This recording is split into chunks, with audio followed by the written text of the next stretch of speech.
CII has brought back a favorite function from the past.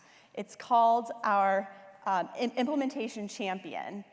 And while not everyone from your organization can come to conference and be really involved with CII, everyone can have access to the valuable information and content and resources and tools.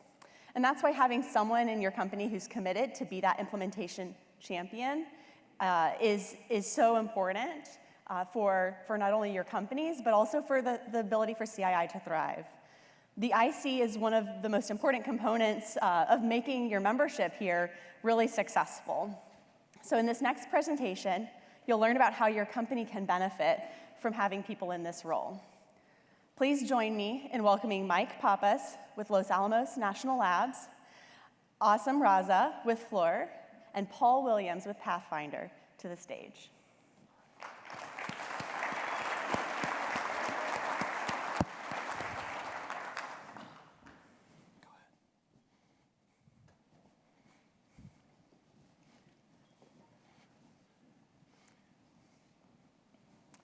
All right, well, good afternoon.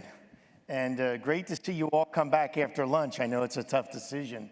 Do I head out to the Riverwalk or do I come back in here for the afternoon? So thank you for joining us this afternoon. We're excited to talk about what we call the Deployment Committee and the role of the Implementation Champion. And great. Okay, so there's 3 of us here today to do that, and we'll take a few minutes to better explain maybe what we're doing and specifically how this relates to yourselves. All right?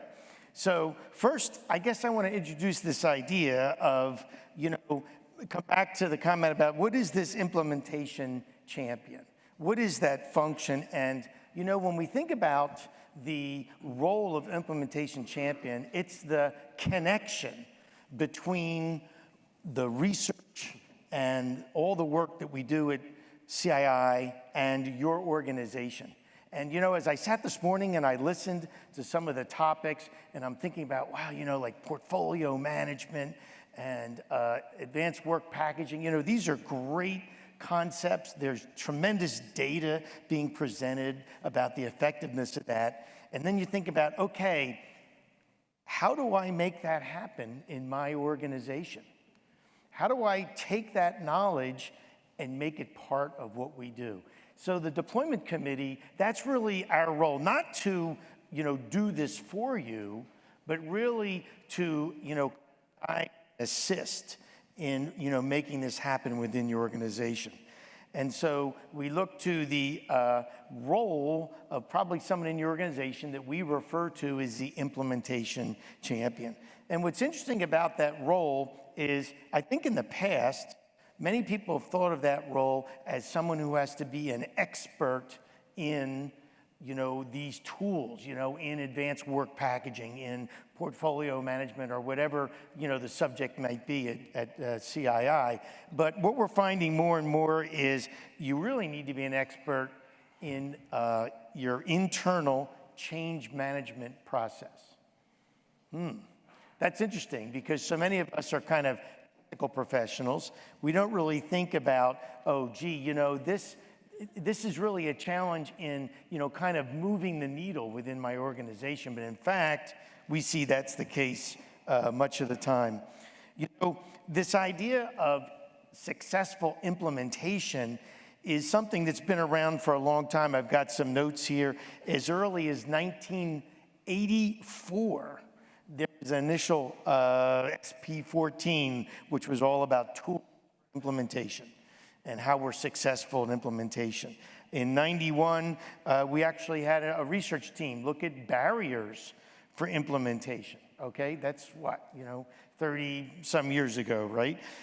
In the late 90s, we have a great effort that was made, RT 166, Barriers to Implementation. And we actually consider that to be a best practice right now within CII. Following that, 2 more efforts, Support of Implementation Champions in 2006 through 2008.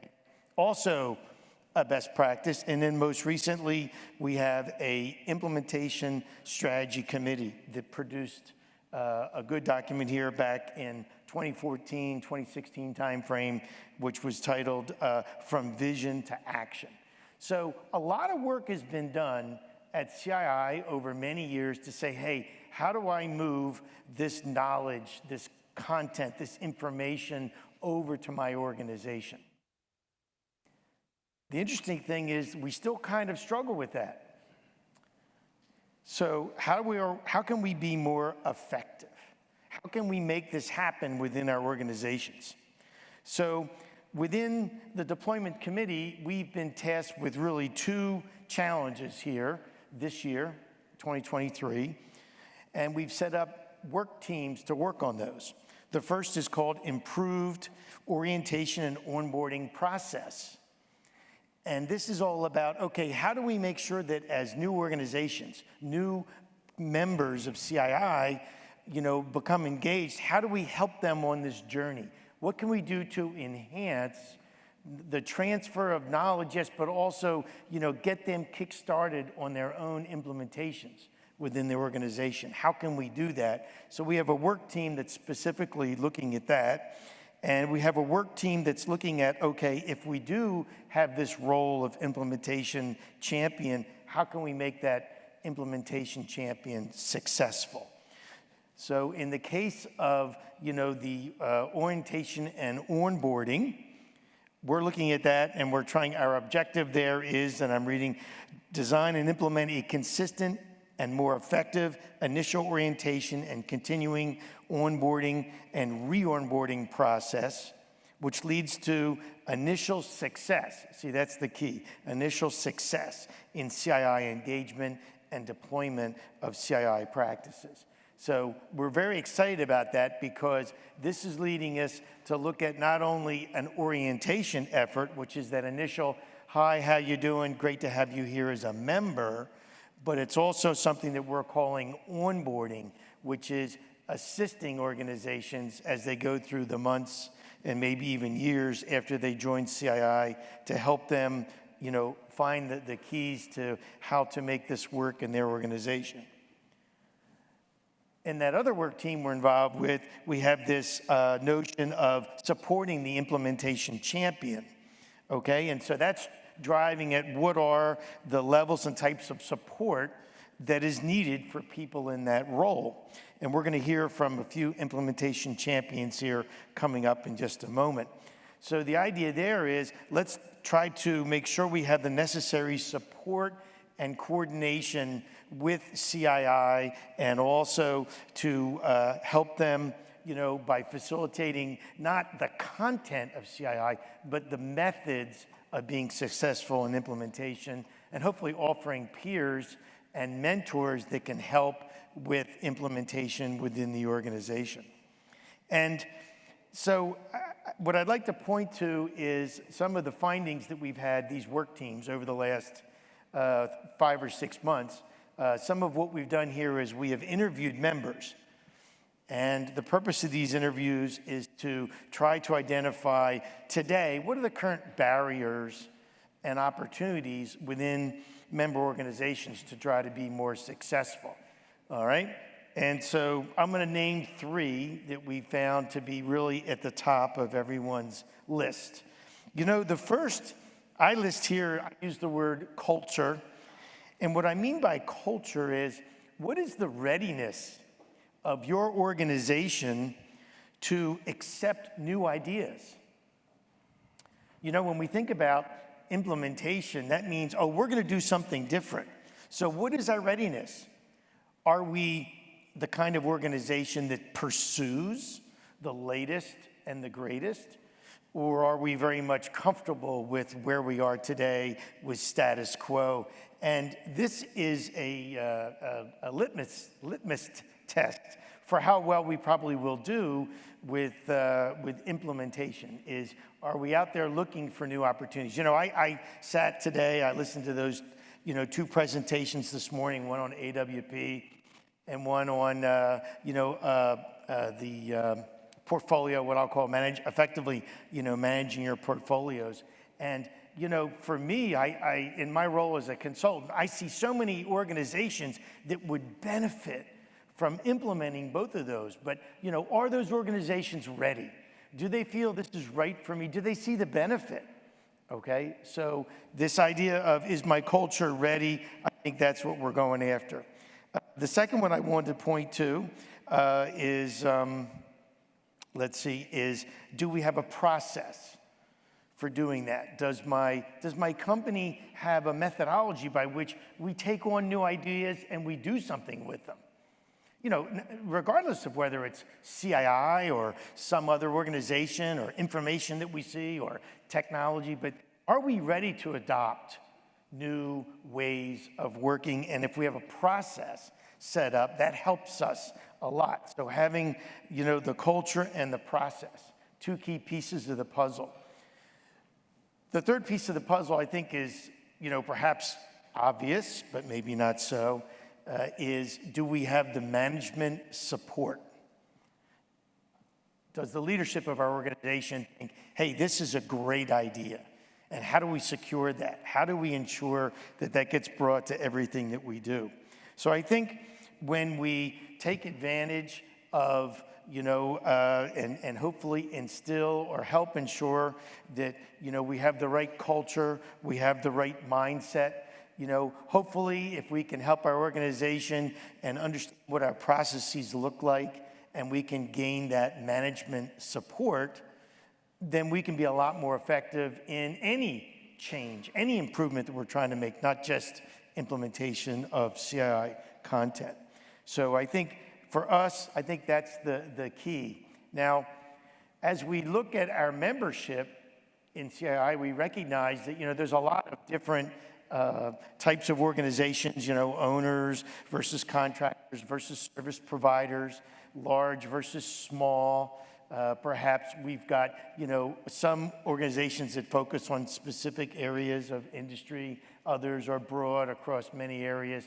And so, as we look to support our implementation champions, we recognize that, it may be different for each organization. So the idea of implementation champion support is something that has to be kind of customized. Because, if you're a large EPC firm, that may look very different than, a specialty manufacturer or something like that. So there is a bit of customization involved, and that's why this idea of being able to support our implementation champions with coaching, mentoring is important, because we can hopefully very quickly help member companies, member organizations figure out, okay, but how's that going to work for me? All right? So I think, the future for our committee is bright, because we've got some great ideas on how we proceed, but also challenging, because one of the things we did this past year is survey all of our members to see, okay, how many have identified implementation champions? And at least as a result of the survey, we've only got answers from maybe 30 or 40 companies. So, or 30 or 40 organizations. So out of the, 100 some odd members of CII, only, maybe a third have said, oh, I have someone whose role it is to be that implementation champion. So in a way, I think we also have a very challenging future to try to help our members understand how to make that work for them and effectively implement all of our knowledge and content from CII. I'm going to close with one thought, which I'd like to take. It's how this is the Office of Change Management and Organizational Excellence at my alma mater, Penn State. By the way, Penn State got too, right? Okay. So anyway, my alma mater, they define organizational change management as a framework for managing the effect of new business processes, new technology, shifting economic landscape, or changes in organization structure and culture within an enterprise. And so simply put, organizational change management addresses the people side of change. And I think that's a kind of a difference that maybe we're going to be looking at this year that we haven't worked on in the past, is making sure as we consider successful implementation, successful deployment, that we make sure we focus on the people side of change, because after all of our organizations are people, and those are the ones that we have to bring along with us on the journey. All right, well, thank you for that. I'd like to introduce Aasim, and why don't you go ahead and give us some insight from your perspective on Implementation Champion. Thank you very much, Paul, for that. Before I talk about implementation and go into the details, I would like to briefly discuss Fluor as an organization which has a tradition and a culture of knowledge management, knowledge development, dating back almost a century. As a result, we have been consistently ranked as the top 10, among the top 10 organizations when it comes down to the knowledge management across globe, not just a US. So it is always important to recognize that if you have the right culture and right leadership behind you, it is always easier to do your job. Now, as a part of being that organization, what Fluor provides is primarily technical experts for each of the functions, disciplines, or departments. What these technical experts are responsible for is the development, maintenance, and management of all the knowledge bases, whether it is in form of practices, procedures, guidelines, process developments. And these roles are called the key process owners within the Fluor organization. In my role as the implementation champion for the Fluor, what I do is whenever a new knowledge becomes available through CII, we get that information, we take it to the relevant KPO, and that KPO or the key process owner is going to evaluate that existing knowledge and see if this is something which is addressing a new barrier, new challenge. Is it something already existing in terms of our practices or something we already have that is similar? After that evaluation is done, what becomes apparent to the KPO is this something that has to be adopted as is, or is it something, sorry, excuse me, or is it something that requires a bit of customization, because a lot of organizations have these ability to customize these tools, these practices that are being provided by CII and other forums so that it addresses and fit their needs and their execution style. That doesn't mean that we completely change the practice or the knowledge content of it. It's just the customization of what is available to us and how we want to best use it for our own organization. As my role of being the implementation champion, what I do is I work closely with these KPOs. Obviously, I'm not an expert of everything. If there is something being developed in the world of AWP, or whether something is coming through the safety CBA or any other knowledge forum, I work with that relevant KPO until that particular practice is adopted or is looked into for adoption. Once that particular practice is refined, if it is customized, what we do is we start by implementing at a smaller scale. Instead of taking it to a full project, we will do a small dry run in a controlled environment before releasing it fully, which gives us an opportunity to understand what needs to be further refined, if there is anything that needs to be refined, and make sure that the implementation at the larger scale is successful and there is not a whole lot of trial and error in implementing that. Now, in my role as the implementation champion, I work closely with the deployment committee, and they provide the necessary support, guidance, whatever is needed by me, or if there are any specific questions that need to be addressed for our KPO and or any other expert for that matter. And Paul and his team provide that guidance to us. The quote that I shared with you, and I have tried to look who this quote is actually from, but unfortunately I couldn't. It's one of my favorite, which says, "Knowledge is like a paint. It does no good unless it's applied." Right now at CII, we have a lot of tools available, and not only these tools are available, but these are refined, updated from time to time. I'll use a simple example of PDRI. I don't know how many of us have been continuously following the tool. It has been updated more than once. And a lot of organizations are still, when I go to or interact with, are using the older versions of PDRI. Even the scoring system has changed. So it's important to have a knowledge manager, yes, but it is also important to have an implementation champion, because if you do not keep up with that information that is available, it is probably not a typical in any organization's culture to go out and continuously look for information and knowledge from other sources. As a result, there is always that one chance where you might miss something useful and are not able to implement or get the full benefit out of it. Now, a lot of these tools have helped us, have been successful, and have continuously provided industry with the information or the resources or the solutions that are needed. So I would encourage you, if your organization already has not nominated an implementation champion, please do consider it. It does have its value. With that, I would like to request Mike Pappas to join. Thanks, Aasim. Appreciate that. Hi, I'm Mike Pappas with Triad National Security, and we're the Department of Energy's management and operations contractor for Los Alamos National Laboratory in New Mexico.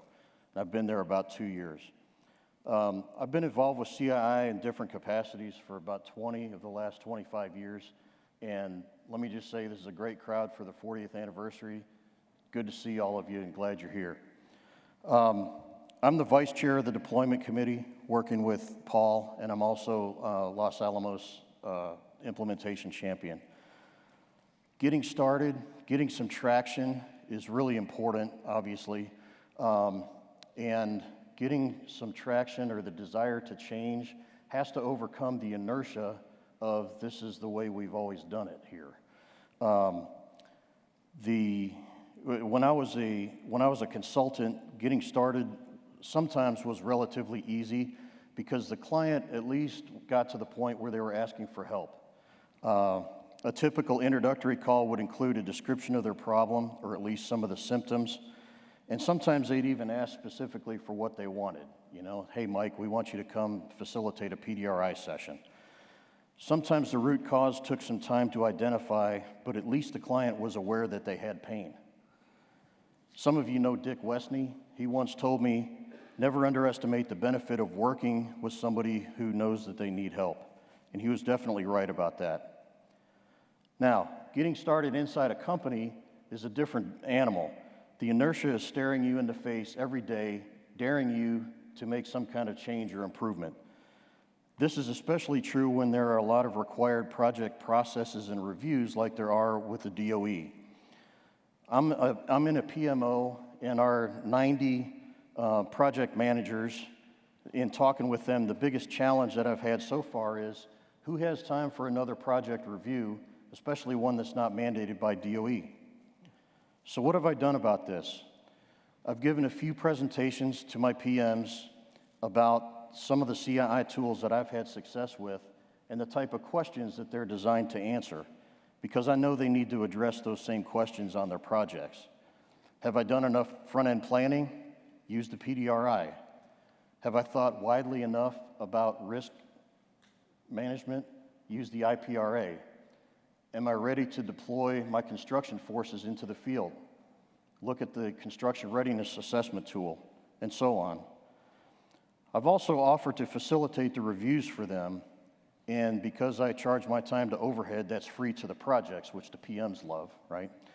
Of course, their team's time is charged to the project, but in most cases, we're talking about a 2 to 4 hour facilitation, which is by far the least time-intensive review they're going to do on their project.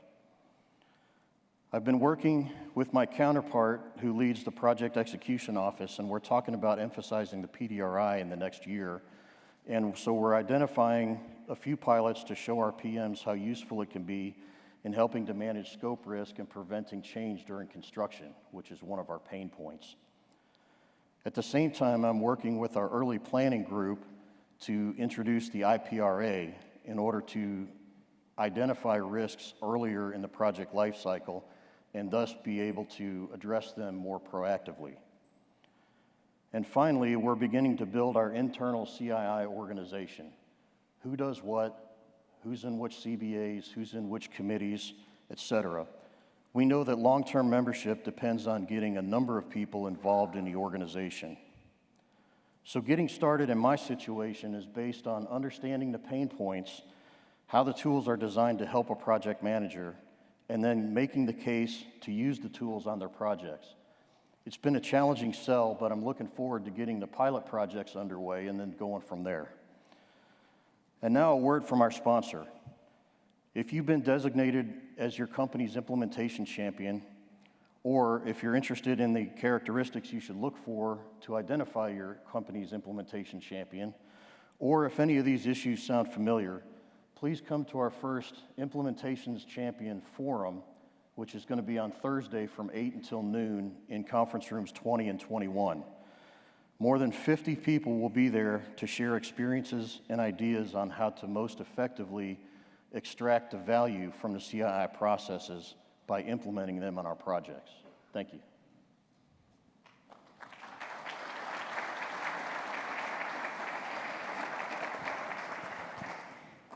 Thank you for a great summary of the deployment committee and some great success stories and lessons learned from the other companies that we've heard about.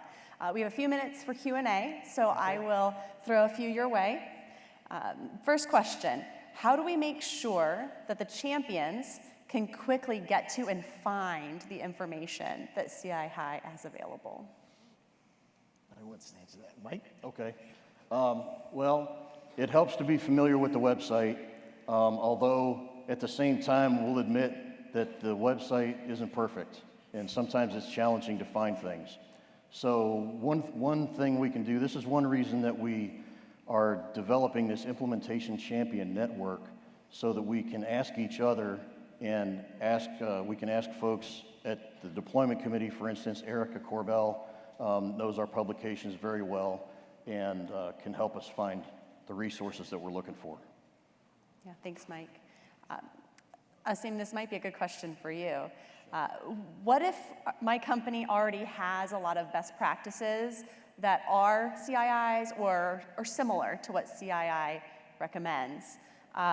Is it worth having an implementation champion in that case? Yes, I will start by saying yes to that question. It is absolutely worth to have an implementation champion. As an organization, while we leverage a lot of knowledge and information from our own experts, what CII provides is a view, oversight, and input from a much larger audience, a much larger perspective that sometimes give us insights into maybe something that we are overlooking because we got so used to in our own style, in our own practices, in our own culture, that we have stopped thinking, as they say, outside the box completely, because we became so comfortable within that box. So it is absolutely worth it. Thank you. I would add, if I could, to that, is that the flow of knowledge and information isn't over. I mean, look at just so far today, we've had two great presentations. So the role of that implementation champion is to look at the latest and greatest, the learnings, and ask ourselves continually the question, how can we improve ourselves? And if you don't have someone in that role, where does that fall? Does that fall to management? Where does that fall? What we see is when someone's charged with the responsibility to do that, then it happens. That's great. Maybe a follow-up. How much time goes into the IC role? Maybe we could poll each of you individually. Aasim, how much time do you put in that? It's not a whole lot of time. It's more being involved. If I have to put hours around it in the entire month, I would say it would not exceed a couple of hours because it's maybe I'm exaggerating a little bit, maybe 4 to 5 hours, but that's about it. Per week. Per week. Yeah, okay, all right. What about yourself, Mike? Yeah, I would agree with that. A couple hours a week. Of course, it comes and goes. So, when you're trying to implement something, you're going to be a little bit more heavily involved, in my case, with the project managers facilitating a session or something like that. But on average, a couple hours a week. What we see working as a consultant with owner organizations is it varies a lot, and it kind of depends where you are in the journey. I think, in Mike's case, he's very knowledgeable in CII. Aasim, they've had Fluor is a well-oiled machine when it comes to implementing new technology. And so I think for them, it might be a little bit lower because they are further up the learning curve. I think if you're early in that journey, it probably takes more time because there's a lot of learning that needs to take place around what is available and sorting out what practices are the right practices for me. Yeah. I would imagine too, a lot of it's just built into the role that you have within your company. If you're trying to make something better, being the implementation champion can just honestly give you resources to help you with what your day job is. Yep, okay, great. Great. Do you have any recommendations on how we succeed as champions when there is little to no interest from upper management? Well, yeah, that's a got a great couple question. questions that way. And That's a I tough one. believe that on Thursday, we're kicking off, we as an organization are kicking off our next research topic that relates to the value of best practices. And I think that although that data has been produced and published in the past, I think we're going to have a great refresh coming up, and I think we'll have some new learnings to help show management to say, hey, you can't afford not to do this. Definitely. Yep. Well, thank you very much, Deployment Committee. Very much appreciate Thank you. what you shared today. Thank you. Thank you.